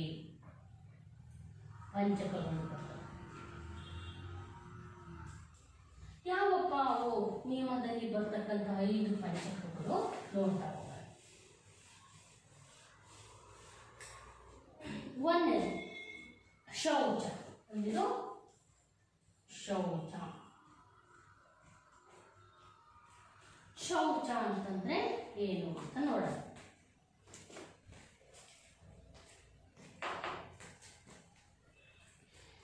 ಶೌಚ ಅಂತಂದ್ರೆ ದೇಹ ಹಾಗೂ ಪರಿಸರವನ್ನು ಶುಚಿಯಾಗಿರಿಸುವುದು ಶೌಚ. ದೇಹ ಹಾಗೂ ಪರಿಸರವನ್ನು ಶುಚಿಯಾಗಿರುವುದು ಅದನ್ನು ನಾವೇನಂತ ಕರಿತೀವಿ? ಶೌಚ ಅಂತ ಕರಿತೀವಿ. ಜೊತೆಗೆ ನಮ್ಮ ಮನಸ್ಸನ್ನು ಸಹ ಶುಚಿಯಾಗಿ ಇರ್ತಕ್ಕಂಥದ್ದು. ದೇಹ ಮತ್ತು ಪರಿಸರ, ನಮ್ಮ ದೇಹವನ್ನು ಶುಚಿಯಾಗಿರಬೇಕು, ಜೊತೆಗೆ ನಮ್ಮ ಸುತ್ತ ಇರ್ತಕ್ಕಂಥ ಪರಿಸರವನ್ನು ಶುಚಿಯಾಗಿರ್ತಕ್ಕಂಥದ್ದನ್ನು ಶೌಚ ಅಂತ ಕರಿತೀವಿ ಅಲ್ವಾ ಮಕ್ಕಳ. ಇದು ನಮಗೆ ಜೀವನದಲ್ಲಿ ಅತ್ಯಂತ ಮುಖ್ಯವಾಗಿರ್ತಕ್ಕಂಥದ್ದು. ಶುಚಿಯಾಗಿರ್ಬೇಕು, ನಾವು ಸ್ವಚ್ಛವಾಗಿರಬೇಕು, ನಮ್ಮ ದೇಹನೂ ನಮ್ಮ ಪರಿಸರನು. ಹಾಗಾಗಿ ನಾವು ಈ ನಿಯಮದಲ್ಲಿ ಬರ್ತಕ್ಕಂಥ ನಿಯಮ ಪಂಚಕದಲ್ಲಿ ಶೌಚ ಬಹಳ ಮುಖ್ಯವಾಗಿ ನಮ್ಮ ಜೀವನದಲ್ಲಿ ಬೇಕಾಗಿರ್ತಕ್ಕಂಥದ್ದು. ಜೊತೆಗೆ ನಮ್ಮ ಮನಸ್ಸನ್ನು ಸಹ ಹೇಗಿರಬೇಕು? ಶುಚಿಯಾಗಿಟ್ಕೋಬೇಕು. ಗೊತ್ತಾಯ್ತಾ? ಕೆಟ್ಟ ಮನಸ್ಥಿತಿ ಇರಬಾರ್ದು. ಯಾವ ರೀತಿ ಶುಚಿಯಾಗಿರ್ಬೇಕಪ್ಪ? ಒಳ್ಳೆಯದನ್ನು ಯೋಚನೆ ಮಾಡಬೇಕು, ಇನ್ನೊಬ್ಬರಿಗೆ ಒಳ್ಳೆಯದನ್ನು ಮಾಡೋದನ್ನು ಯೋಚನೆ ಮಾಡಬೇಕು, ಒಳ್ಳೆಯ ಯೋಚನೆಗಳನ್ನು ಮಾಡಬೇಕು ಅಲ್ವಾ. ಹಾಗಿದ್ದಾಗ ನಮ್ಮ ಮನಸ್ಸು ಯಾವಾಗಲೂ ಬೇರೆಯವರಲ್ಲಿ ಒಳ್ಳೆಯದನ್ನು ಕಲಿತಾ ಹೋಗ್ಬೇಕು. ಅದನ್ನು ಮನಸ್ಸನ್ನು ಶುಚಿ ಅಂತ ಕರಿತೀವಿ. ನಾವು ಇನ್ನೊಬ್ಬರಿಗೆ ತೊಂದರೆ ಕೊಡ್ತಕ್ಕಂಥದ್ದು, ಇನ್ನೊಬ್ಬರಿಗೆ ಕೆಟ್ಟದ್ರು ಮಾಡೋದ್ರ ಬಗ್ಗೆ, ಅನ್ಯಾಯ ಮಾಡೋದ್ರ ಬಗ್ಗೆ ನಾವು ಯಾವತ್ತೂ ಯೋಚನೆ ಮಾಡಬಾರ್ದು. ಆಗ ಮಾಡಿದರೆ ನಮ್ಮ ಮನಸ್ಸೇನಾಗುತ್ತೆ, ಕೆಟ್ಟ ಮನಸ್ಸಾಗುತ್ತೆ ಅಲ್ವಾ ಮಕ್ಕಳ. ಹಾಗಾಗಿ ನಾವು ಶುಚಿ ಶೌಚ ಅಂತಕ್ಕಂಥದ್ದು ಬರೀ ದೇಹಕ್ಕಲ್ಲ, ಪರಿಸರಕ್ಕಲ್ಲ, ಮನಸ್ಸಿಗೂ ಬಹಳ ಮುಖ್ಯ. ಮನಸ್ಸಿನ ಸೌಂದರ್ಯ ಯಾವುದರಿಂದ ಸಿಗುತ್ತೆ ಅಂದರೆ ಮನಸ್ಸಿನ ಶುಚಿತ್ವದಿಂದ ಸಿಗುತ್ತೆ. ದೇಹ ಸೌಂದರ್ಯಕ್ಕಿಂತ ಮನಸ್ಸಿನ ಸೌಂದರ್ಯ ಬಹಳ ಮುಖ್ಯವಾಗಿರ್ತಕ್ಕಂಥದ್ದು ಮಕ್ಕಳ, ತಿಳ್ಕೊಳ್ಳಿ ಅಲ್ವಾ. ಶುಚಿಯಾಗಿರ್ತಕ್ಕಂಥ ದೇಹದ ಜೊತೆಗೆ ಶುಚಿಯಾಗಿರ್ತಕ್ಕಂಥ ಮನಸ್ಸನ್ನು ಹೊಂದಿದಾಗ ಮಾತ್ರ ಅದನ್ನು ನಾವು ಶೌಚ ಅಂತ ಕರೆಯೋದಕ್ಕೆ ಸಾಧ್ಯ ಆಗುತ್ತೆ. ಅದೇ ರೀತಿ ಎರಡನೆಯ ಅಂತ ಇದರಲ್ಲಿ ಸಂತೋಷ. ಇದು ಬಹಳ ಮುಖ್ಯವಾಗಿರ್ತಕ್ಕಂಥದ್ದು. ನಮಗೆ ಬೇಕಲ್ವ ಸಂತೋಷ ಅಂತಕ್ಕಂಥದ್ದು. ನಮ್ಮ ಜೀವನದಲ್ಲಿ ನಾವು ಇಷ್ಟೆಲ್ಲ ಮಾಡೋದೇ ಅದಕ್ಕೋಸ್ಕರ ಸಂತೋಷವಾಗಿರೋದಕ್ಕೆ, ಖುಷಿಯಿಂದ ಇರೋದಕ್ಕೆ ಅಲ್ವಾ. ಆಗಿನ ಮೇಲೆ ನಮಗೆ ಸಂತೋಷ ಬೇಕಲ್ವಾ, ಸಂತೋಷದಿಂದ ನಾವು ಬದುಕಲೇಬೇಕಲ್ವ. ಹಾಗಾದ್ಮೇಲೆ ನಾವು ಸಂತೋಷವಾಗಿರ್ಬೇಕಪ್ಪ ಅಂತಂದರೆ ಏನು ಮಾಡಬೇಕು, ಹೇಗಿರ್ಬೇಕು ನಾವು ಸಂತೋಷವಾಗಿರ್ಬೇಕಲ್ವ ಅಂದರೆ ನೋಡಿ, ಸಂತೋಷ ಎಂದರೆ ಆನಂದ, ಹರ್ಷ, ಉಲ್ಲಾಸ ಅಂತೆಲ್ಲ ಕರಿತೀವಲ್ವ. ಆನಂದ, ಖುಷಿ, ಆನಂದವಾಗಿರ್ತೀವಿ, ಖುಷಿಯಾಗಿರ್ತೀವಿ, ಉಲ್ಲಾಸವಾಗಿರ್ತೀವಿ, ಬಹಳ ಹರ್ಷವಂತರಾಗಿರ್ತೀವಿ. ಅದೇ ಸಾಧಕರು ಯಾವುದನ್ನು ಬಯಸದೇ ಇದ್ದರೆ ಸಹಜವಾಗಿ ತೃಪ್ತಿಯಿಂದ ಸಂತೋಷವಾಗಿರುತ್ತಾರೆ. ನಾವೇನೇ ಸಾಧಕರಾಗಿದ್ದಾಗ ಯಾವುದನ್ನು ಅತಿಯಾಗಿ ಆಸೆ ಪಟ್ಟು ಬಯಸಂಗಿದ್ದಾಗ ಮಾತ್ರ ನಾವು ತೃಪ್ತಿ ಜೀವನವನ್ನು ಇದ್ದಿದ್ರಲ್ಲಿ ತೃಪ್ತಿ ಜೀವನವನ್ನು ಕಂಡ್ಕೊಳ್ಳೋದಕ್ಕೆ ಸಾಧ್ಯ. ನಾವು ಯಾವಾಗ ಎಲ್ಲದಕ್ಕೂ ಆಸೆಯನ್ನು ಪಡ್ತಾ ಹೋಗ್ತೀವೋ ಆವಾಗ ನಮಗೇನಾಗುತ್ತೆ, ತೃಪ್ತಿ ಸಿಗಲ್ಲ. ಯಾವಾಗಲೂ ಅದು ಬೇಕು ಇದು ಬೇಕು ಅಂತ ಚಿಂತೆಯಲ್ಲೇ ಮುಳುಗಿರ್ತೀವಲ್ವ. ಆ ಚಿಂತೆಗೆ ನಾವೇನು ಮಾಡ್ತೀವಿ, ತೃಪ್ತಿನ ಕಾಣಕ್ಕಾಗಲ್ಲ, ಸಂತೋಷವಾಗಿ ಇರೋಕ್ಕೆ ಆಗಲ್ಲ. ಇರೋದಿಷ್ಟು ನಮ್ಮ ಲೈಫಲ್ಲಿ ನಮಗೆ ದೇವರು ಏನನ್ನು ಕೊಟ್ಟಿದ್ದಾನೋ, ನಾನು ನನ್ನ ಕರ್ಮ ಫಲದಿಂದ ಏನನ್ನು ದುಡ್ಡು ಸಂಪಾದನೆ ಮಾಡಿದ್ದೀನೋ ಪ್ರಾಮಾಣಿಕವಾಗಿ ಅದರಲ್ಲಿ ನಾವೇನು ಮಾಡಬೇಕು, ತೃಪ್ತಿಯಿಂದ ಬದುಕೋದಕ್ಕೆ ಪ್ರಯತ್ನ ಪಡಬೇಕು. ಅವಾಗ ಮಾತ್ರ ನಾವು ಸಂತೋಷವಾಗಿರ್ಬೇಕಾಗುತ್ತೆ. ಸಾಕಷ್ಟು ಸಂಪತ್ತು ಐಶ್ವರ್ಯ ಇದ್ದರೆ ಅವ್ರು ಯಾರೂ ಸಂತೋಷವಾಗಿರಲ್ಲ ಅಲ್ವಾ. ಅವ್ರಿಗೆ ಯಾವಾಗಲೂ ನನ್ನ ದುಡ್ಡು ಏನಾಗುತ್ತೋ, ನನ್ನ ಸಂಪತ್ತು ಏನಾಗುತ್ತೋ, ಯಾರು ನನ್ನ ತಲೆ ಹೊಡೆದು ತಗೊಂಡು ಹೋಗ್ತಾರೋ, ಯಾರು ಕಳ್ಳರು ಬರ್ತಾರೋ ಅನ್ನೋದ್ರ ಬಗ್ಗೆನೇ ಅವರಿಗೆ ರಾತ್ರೆಲ್ಲ ನಿದ್ದೆನೇ ಸಹ ಬರೋದೇ ಇಲ್ಲ. ಬಹಳ ಟೆನ್ಷನ್ನಾಗಿ ಜೀವನ ಮಾಡ್ತಾರೆ. BP, ಶುಗರು, ಬೇಕಾದಷ್ಟು ಕಾಯಿಲೆಗಳಿಗೆ ತುತ್ತಾಡ್ತಾರೆ ಅಲ್ವಾ. ಹಾಗಾಗಿ ಇದರಲ್ಲೇ ತೃಪ್ತಿಯಿಂದ ಜೀವನವನ್ನು, ನನಗಿಷ್ಟು ಬಂದಿದೆ ಇದರಲ್ಲೇ ತೃಪ್ತಿಯಿಂದ ಜೀವನವನ್ನು ಮಾಡ್ತಕ್ಕಂಥದ್ದನ್ನು ನಾವೇನು ಕರಿತೀವಿ, ಸಂತೋಷ ಅಂತ ಕರಿತೀವಿ. ಆ ಸಂತೋಷ ನಮಗೆ ಬೇಕಾಗಿದೆ ನಮ್ಮ ಜೀವನದಲ್ಲಿ ಅಲ್ವಾ ಮಕ್ಕಳ. ಹಾಗಾದ್ಮೇಲೆ ಸಂತೋಷ ಬೇಕು, ಶೌಚ ಬೇಕು, ಇನ್ನೇನು ಬೇಕಪ್ಪ, ತಪಸ್ಸು. ತಪಸ್ಸು ಏನಿದು, ನನಗೆ ಯಾಕೆ ಬೇಕು ನನಗೆ ತಪಸ್ಸು? ನಾವೇನು ತಪಸ್ಸು ಮಾಡಬೇಕು, ನಾವೇನಾದರೂ ತಪಸ್ಸು ಮಾಡಕ್ಕೆ ಹೋಗ್ಬೇಕಾ? ಇಲ್ಲ, ಇದೇನಿದು ಋಷಿಮುನಿಗಳಿಗೆ ತಪಸ್ಸು ಅಂತ ನಾವೆಲ್ಲ ಥಿಂಕ್ ಮಾಡ್ತೀವಿ. ಅಲ್ಲ, ತಪಸ್ಸು ಅಂತಕ್ಕಂಥದ್ದು ವಿಶಾಲವಾಗಿರ್ತಕ್ಕಂಥ ಪದ ಅಲ್ವಾ. ಅದು ಯಾವುದೇ ಒಬ್ಬ ಋಷಿ ಮುನಿಗಳಿಗೆ ಇದು ಕಂಡುಬರಲ್ಲ. ತಪಸ್ಸು ಅಂತಕ್ಕಂಥದ್ದು ಎಲ್ಲರಿಗೂ ಬರುತ್ತೆ. ಯಾಕೆ ನಮಗೆ ಹೆಂಗೆ ಬರುತ್ತೆ? ಶ್ರದ್ಧೆಯಿಂದ ಕೂಡಿದ ಸತತವಾದ ಪ್ರಯತ್ನವೇ ತಪಸ್ಸು. ಶ್ರದ್ಧೆಯಿಂದ ಕೂಡಿರ್ತಕ್ಕಂಥ ಸತತವಾದ ಪ್ರಯತ್ನವೇ ಏನಾಗುತ್ತೆ, ತಪಸ್ಸು. ಇಲ್ಲಿ ಮನಸ್ಸು ವಿಚಲಿತವಾಗದಂತೆ ನೋಡಿಕೊಳ್ಳುವುದು ಅತ್ಯಗತ್ಯ. ಇಲ್ಲಿ ಮನಸ್ಸು ಏನಾಗಿರ್ಬೇಕು, ವಿಚಲಿತವಾಗಿರಬಾರ್ದು. ನಾವೇನೇ ಒಂದು ಕೆಲಸವನ್ನ ಮಾಡ್ತಕ್ಕಂಥ ಸಂದರ್ಭದಲ್ಲಿ ಸತತವಾಗಿ ಪ್ರಯತ್ನ ಪಟ್ಟು ಅದರ ಸಾಧನೆಯ ಹತ್ರ ಪ್ರಯತ್ನ ಪಡ್ತಕ್ಕಂಥದ್ದನ್ನ ನಾವೇನು ಹೇಳ್ತೀವಿ, ತಪಸ್ಸು. ಓದೋದು ಒಂದು ತಪಸ್ಸು, ಕೆಲಸ ಮಾಡೋದೊಂದು ತಪಸ್ಸು, ಆಟ ಆಡೋದೊಂದು ತಪಸ್ಸು. ಇವೆಲ್ಲ ತಪಸ್ಸು, ಸಾಧನೆಯ ಹಂತಗಳು. ಸಾಧನೆಯನ್ನ ಪರಿಪೂರ್ಣವಾಗಿ ಮಾಡ್ತಕ್ಕಂಥದ್ದನ್ನು ನಾವೇನಿದ್ವಿ ತಪಸ್ಸು ಅಂತ ಕರಿತೀವಿ. ಈ ತಪಸ್ಸನ್ನ ನಾವು ನಮ್ಮ ಪ್ರತಿಯೊಂದು ಹಂತದಲ್ಲೂ ಕೆಲಸದಲ್ಲೂ ಅಳವಡಿಸ್ಕೊಳ್ಬೇಕಾಗಿರುತ್ತೆ. ಹಾಗಾಗಿ ನನಗೂ ಸಹ ಈ ತಪಸ್ಸು ಅನ್ನುವ ಪದ ಬಹಳ ಸೂಕ್ತವಾಗಿರ್ಬೇಕಾಗಿದೆ ಅಲ್ವಾ ಮಕ್ಕಳ. ನಾವು ಸಹ ಇಲ್ಲಿ ತಪಸ್ಸನ್ನು ಮಾಡಲೇಬೇಕು. ಏನೇ ಒಂದು ಕೆಲಸ ಮಾಡಬೇಕಾದ್ರೆ ಮನಸ್ಸನ್ನು ವಿಚಲಿತಗೊಳಿಸದೆ ಅಗತ್ಯವಾಗಿ ಮನಸ್ಸನ್ನು ಹಿಡಿತದಲ್ಲಿ ಇಟ್ಟುಕೊಂಡು ಅದನ್ನು ನಾವು ಹೇಳ್ತೀವಿ ತಪಸ್ಸು ಅಂತ ಕರಿತೀವಿ ಅಲ್ವಾ? ಹಾಗಿದ್ಮೇಲೆ ನಮಗೆ ಈ ತಪಸ್ಸು ಬೇಕು, ಸಂತೋಷ ಬೇಕು, ಶೌಚ ಬೇಕು, ಜೊತೆಗೆ ಸ್ವಾಧ್ಯಾಯ. ಏನಪ್ಪ ಇದು ಸ್ವಾಧ್ಯಾಯ? ಏನಪ್ಪ ಇದು ಸ್ವಾಧ್ಯಾಯ ಗೊತ್ತಾ ನಿಮಗೆ? ನೋಡೋಣ. ಸ್ವಾಧ್ಯಾಯ ಅಂದ್ರೇನು? ತನ್ನನ್ನು ತಾನು ಅರಿತುಕೊಳ್ಳುವುದೇ ಸ್ವಾಧ್ಯಾಯ. ಇದನ್ನ ಆತ್ಮವಿದ್ಯೆ ಅಂತರ ಅವಲೋಕನ ಎಂದು ಕರೀತೀವಿ. ತನ್ನನ್ನು ತಾನು ಅರಿತುಕೊಳ್ತಕ್ಕಂಥದ್ದೇ ಸ್ವಾಧ್ಯಾಯ ಅಲ್ವಾ?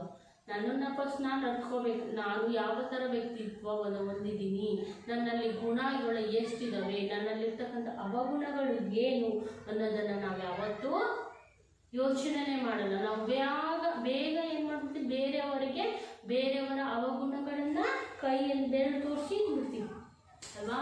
ಬೇರೆಯವರಿಗೆ ಈಗ ನೀನು ಇಂಥವ್ರು ಅಂತ ಬೆರಳು ತೋರಿಸ್ತೀವಿ, ಆದರೆ ಇವು ಮುರಿದಂಥ ಮೂರು ಬೆರಳು ನನ್ನನ್ನು ತೋರಿಸ್ತಾ ಇರ್ತವೆ ಅನ್ನೋದನ್ನು ನಾವು ಮರ್ತ್ಬಿಡ್ತೀವಿ ಅಲ್ವಾ? ಅದಕ್ಕೆ ನಾವು ನನ್ನನ್ನು ನಾನು ಅಧ್ಯಯನ ಮಾಡಬೇಕು. ನಾನು ಯಾವ ರೀತಿ ಜೀವನವನ್ನು ಮಾಡ್ತಾ ಇದ್ದೀನಿ, ನನ್ನಲ್ಲಿ ಬರ್ತಕ್ಕಂಥ ಗುಣಗಳೇನು, ಅವಗುಣಗಳು ಏನು ಅನ್ನೋದನ್ನು ನಾವು ಸ್ವಾಧ್ಯಾಯನ ಮಾಡ್ಕೊಳ್ಬೇಕು. ಆತ್ಮಾವಲೋಕನವನ್ನು ಮಾಡ್ಕೋಬೇಕು. ಆತ್ಮವಿದ್ಯೆ ಇದು. ಸ್ವಾಧ್ಯಾಯನ ಅಂತಕ್ಕಂಥದ್ದು ಆತ್ಮವಿದ್ಯೆ. ಆತ್ಮಾವಲೋಕನವನ್ನು ಮಾಡ್ಕೋಬೇಕು. ನನ್ನ ಆತ್ಮ ಯಾವ ರೀತಿ ಇದೆ, ನಾನು ಎಷ್ಟು ಒಳ್ಳೆಯದು, ನಾನು ಯಾರಿಗೆ ಏನು ಕೆಟ್ಟದ್ದನ್ನು ಮಾಡಿದ್ದೀನಿ, ನನ್ನಿಂದ ಯಾರಿಗೆ ಏನು ತೊಂದರೆ ಆಗಿದೆ ಅಂತಕ್ಕಂಥ ಆತ್ಮಾವಲೋಕನವನ್ನು ನಾವು ಮಾಡ್ಕೊಳ್ಬೇಕು. ಪ್ರತಿಯೊಬ್ಬ ಮನುಷ್ಯನಿಗೂ ಸಹ ಒಂದು ಆತ್ಮ ಇದೆ, ಅದರ ಅವಲೋಕನವನ್ನು ಮಾಡ್ಕೋಬೇಕು. ಮತ್ತು ತಮಗೆ ತಾವೇ ಆಗಾಗ ಸ್ವವಿಮರ್ಶೆಯನ್ನು ಮಾಡ್ಕೊಳ್ಬೇಕು. ವಿಮರ್ಶೆ ಮಾಡ್ಕೋಬೇಕು. ನನ್ನಿಂದ ಏನು ತಪ್ಪಾಯಿತು, ನನ್ನಿಂದ ಯಾರಿಗೆ ನೋವಾಯಿತು, ನನ್ನಿಂದ ಏನು ಕೆಟ್ಟದಾಗಿದೆ ಇನ್ನೊಬ್ಬರಿಗೆ, ಅದನ್ನು ನಾನು ಹೇಗೆ ತಿದ್ಕೋಬೇಕು ಅಂತಕ್ಕಂಥ ಸ್ವ ಅಧ್ಯಯನವನ್ನು ನಾವು ಮಾಡ್ಕೊಳ್ಬೇಕು ಅಲ್ವಾ ಮಕ್ಕಳ? ಇದು ಬಹಳ ಮುಖ್ಯವಾಗಿರ್ತಕ್ಕಂಥದ್ದು. ಈಗ ನೋಡಿ, ಒಂದು ಸಿಂಹ ಇರುತ್ತೆ, ಆ ಸಿಂಹಾವಲೋಕನವನ್ನು ಮಾಡಿ ತನ್ನ ನಡೆದೋದ ತಕ್ಷಣ ಹಿಂದೆ ದಿಕ್ಕಿ ನೋಡುತ್ತೆ ಹೇಗಿದೆ ನಾನು ಬಂದಿರ್ತಕ್ಕಂಥ ದಾರಿ ಅಂತ. ಹಾಗೆ ನಾವು ನಡೆದು ಬಂದ ದಾರಿಯನ್ನು ಏನು ಮಾಡಬೇಕು, ಆತ್ಮಾವಲೋಕನವನ್ನು ಮಾಡ್ಕೊತ ಹೋಗಬೇಕು ಅಲ್ವಾ? ಇದು ಬಹಳ ಮುಖ್ಯ. ನೆಕ್ಸ್ಟು 5ನೇದು ಈಶ್ವರ ಪ್ರಣಿಧಾನ. ಈಶ್ವರ ಪ್ರಣಿಧಾನ 5ನೇದು ಈಶ್ವರ ಪ್ರಣಿಧಾನ.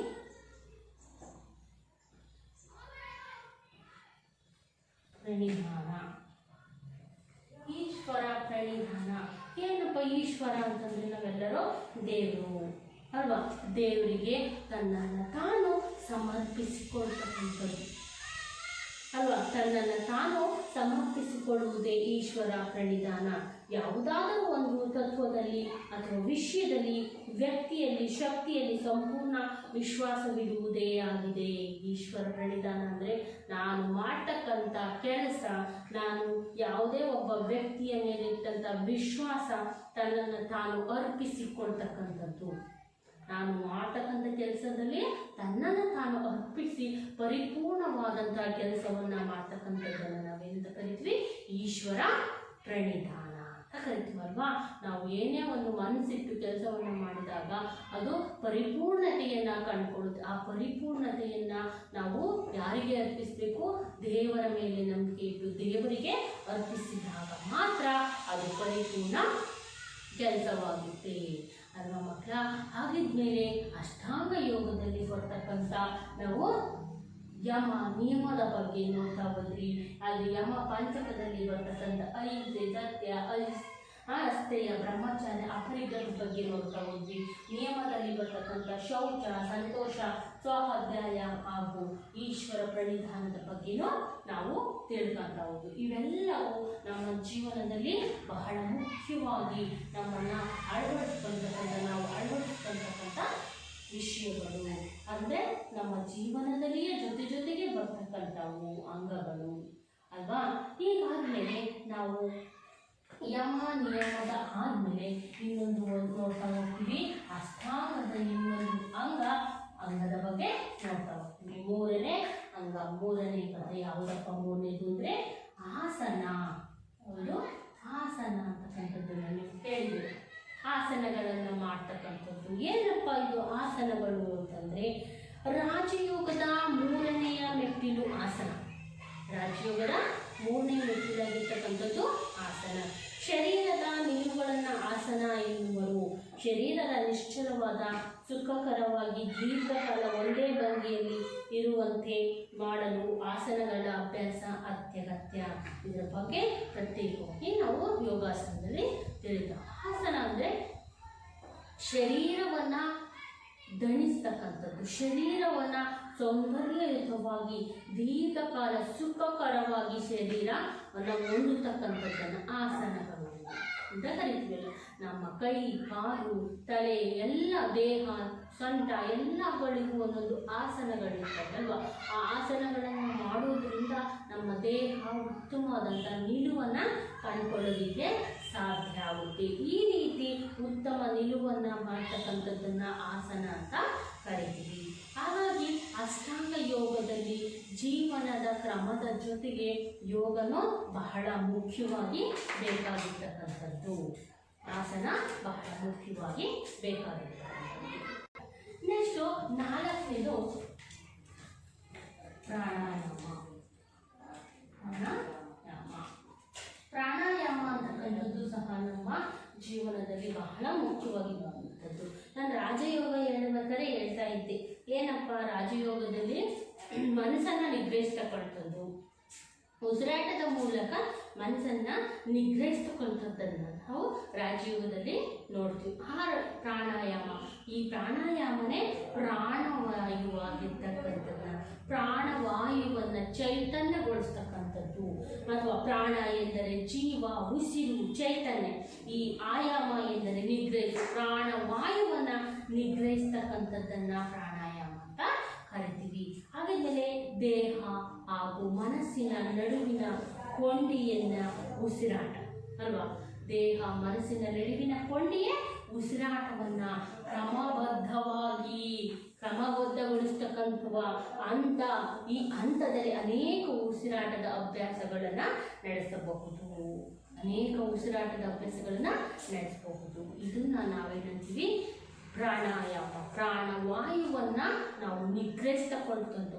ನಿಮಗೆ ನೆಕ್ಸ್ಟು ಪ್ರಾಣಾಯಾಮದ ಬಗ್ಗೆನೇ ಒಂದು ಚಾಪ್ಟರ್ ಬರುತ್ತೆ, ಅದ್ರ ಬಗ್ಗೆ ಬ್ರೀಫಾಗೆ ಹೇಳ್ತಾ ಹೋಗೋಣ. ಆದರೆ ಇದರಲ್ಲಿ ಅಷ್ಟಾಂಗ ಯೋಗದಲ್ಲಿ ನಾವು ಪ್ರಾಣಾಯಾಮವನ್ನು ಕಲಿತಾ ಹೋದಾಗ ದೇಹವನ್ನು, ಮನಸ್ಸನ್ನು ನಿಗ್ರಹಿಸ್ತಕ್ಕಂಥ ಶಕ್ತಿ ನಮ್ಮಲ್ಲಿ ಹೆಚ್ಚಾಗ್ತಾ ಹೋಗುತ್ತೆ. ಹಾಗಾಗಿ ಪ್ರಾಣಾಯಾಮನೂ ಸಹ ಅಷ್ಟಾಂಗ ಯೋಗದ ಒಂದು 4ನೇ ಹಂತವಾಗಿ ನಮಗೆ ಬಹಳ ಮುಖ್ಯವಾಗಿ ಬೇಕಾಗಿರ್ತಕ್ಕಂಥದ್ದು. ನೆಕ್ಸ್ಟು 5ನೇದು ಪ್ರತ್ಯಾಹಾರ.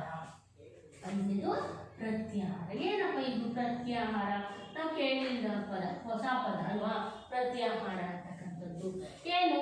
ಮನಸ್ಸು ಪಂಚೇಂದ್ರಿಯಗಳ ಸಹಾಯದಿಂದ ಸದಾ ಹೊರಗಿನ ವಸ್ತು ವಿಷಯಗಳನ್ನು ಗಮನಿಸ್ತಿರುತ್ತೆ. ಇಂತಹ ಮನಸ್ಸನ್ನು ಒಳಮುಖಗೊಳಿಸುವ ಪ್ರಯತ್ನವೇ ಪ್ರತ್ಯಾಹಾರ. ನಾನು ಹೇಳಿದ್ದೆ, ನಮ್ಮಲ್ಲಿ ನಮ್ಮ ಪಂಚೇಂದ್ರಿಯಗಳಿದಾವಲ್ಲ, ಅವನ್ನ ನಿಗ್ರಹಿಸ್ತಕ್ಕಂಥ ಶಕ್ತಿ ನಮಗೆ ಪ್ರಾಣಾಯಾಮದಿಂದ ಸಿಗುತ್ತೆ. ಅದನ್ನ ನಾವು ಪ್ರತ್ಯಾಹಾರ ಅಂತ. ಮನಸ್ಸು ಯಾವಾಗ ನಾವೀಗ ಕೂತಿದ್ದೀವಿ ಅಂತಂದ್ರೆ ನಮ್ಮ ಮನಸ್ಸು ಬೇರೆ ಕಡೆಗೆ ಹೊರದೋಗ್ತಾ ಇರುತ್ತೆ.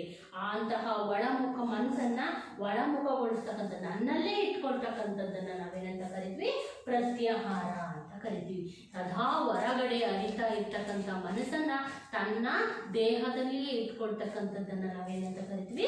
ಪ್ರತ್ಯಾಹಾರ ಅಂತ ಕರಿತೀವಿ. ಆಗಿದ್ಮೇಲೆ ನಮಗೆ ಪ್ರತ್ಯಾಹಾರ ಬಹಳ ಮುಖ್ಯವಾಗಿ ನಮ್ಮ ದೇಹವನ್ನು, ಮನಸ್ಸನ್ನು ಹಿಡಿತದಲ್ಲಿ ಇಟ್ಕೊಳ್ಳೋದಕ್ಕೆ ಬಹಳ ಮುಖ್ಯವಾಗಿರ್ತಕ್ಕಂಥ ಅಂಶ ಅಲ್ವಾ. ಹಾಗಾದ್ಮೇಲೆ ನಮಗೆ ಪ್ರತ್ಯಾಹಾರನೂ ನಮ್ಮ ಜೀವನದಲ್ಲಿ ಬೇಕಾಗಿರುತ್ತೆ ಅಲ್ವಾ. ಇನ್ನೊಂದು ಲಾಸ್ಟು 6ನೇದು ನೋಡ್ತಾ ಹೋಗೋಣ. 6ನೇದು ಧಾರಣ. ಧಾರಣ ಅಂತಕ್ಕಂಥದ್ದು ಸಹ ಒಂದು ಪ್ರತ್ಯಾಹಾರದಂತಲೇ ಸಂಬಂಧಪಟ್ಟದ್ದು. ಧಾರಣ ಎಂದರೆ ಧರಿಸು, ಕೇಂದ್ರೀಕರಿಸು ಅಂತ. ನಮ್ಮಲ್ಲಿ ವ್ಯಕ್ತಿಯಲ್ಲಿರ್ತಕ್ಕಂಥ ಮನಸ್ಸನ್ನ ಒಂದು ವಸ್ತುವಿನ ಮೇಲೆ ಅಥವಾ ನಾನು ಮಾಡ್ತಕ್ಕಂಥ ಒಂದು ಕೆಲಸದ ಮೇಲೆ ಏಕಾಗ್ರತೆಗೊಳಿಸ್ತಕ್ಕಂಥದ್ದನ್ನ, ಅಚಲವಾಗಿ ಆ ವಸ್ತುವಿನ ಮೇಲೆಯೇ ನನ್ನ ಮನಸ್ಸು ಹಿಡಿತದಲ್ಲಿ ಇಟ್ಕೊಂಡು ನನ್ನ ಮನಸ್ಸು ಅದ್ರ ಮೇಲೆಯೇ ಬೀಳೋ ರೀತಿ ಮಾಡೋದನ್ನ ನಾವೇನು ಕರಿತೀವಿ?